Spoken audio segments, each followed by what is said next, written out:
की लीला कर रहे हैं, इसलिए इस पावन भूमि का नाम है भोजन थाली। लेकिन बात अगर हम कर रहे हैं ठाकुर जी की, लीलाधर की, ये लीला स्थली है भगवान की, तो क्या ठाकुर जी की लीला को सिर्फ भोजन करने, थाली कटोरा बनाने तक ही सीमित रख सकते हैं क्या?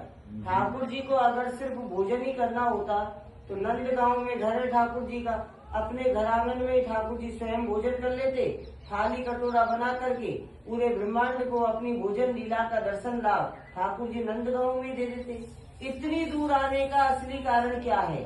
5 वर्ष को लालाओ कन्हैया, छोटो सो कन्हैया नंदगांव से इतनी दूर यहाँ कामन में इंद्रसेन पर्वत पे यहाँ आयो है, तो ठाकुर जी के आने का असली कारण क्या है?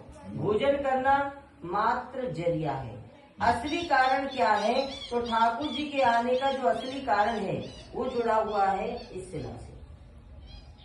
ठाकुर जी को नंदगांव से 5 वर्ष के कन्हैया को इतनी दूर यहाँ कामन में इंद्रसेन पर्वत पर यहाँ जंगल में जिसने बुलाया है या जिसके लिए ठाकुर जी आए हैं, वो पुण्यात्मा ये शिला है। अब कौन है ये शिला? ये कोई साधारण शिला नहीं है। भक्त शिरोमणि कृष्णावती मैया शिला रूप में विराजमान है। कृष्णावती मैया कौन है?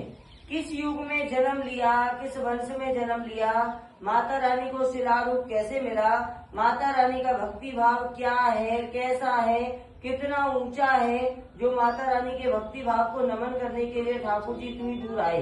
तो देखिए, सबसे पहले इस पावन भूमि की प्रकृति को समझिए। जिस पावन भूमि पर आप लोग बैठे हो, भोजन थाली तीर्थ कामन धाम, ये पावन भूमि 2 युगों के मिलन की साक्षी है, द्वापर त्रेता। इन पाथर के पात्रों की रचना, इन पाथर के पात्रों में भोजन द्वापर युग में किया है कन्हैया ने। कृष्णावती मैया की लीला आपको हमें ले जाएगी सीधा त्रेता युग में, भगवान श्री राम के वंश में। भगवान श्री राम ने जन्म नहीं लिया था, उससे पहले की लीला है।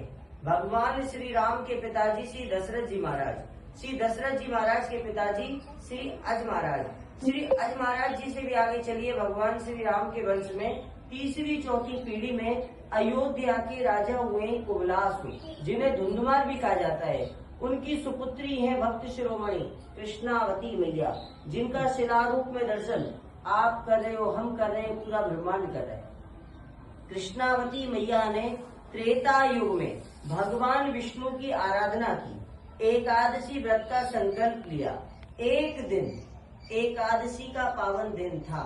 अयोध्या में सरयू जी बहती है, प्रतिदिन की भांति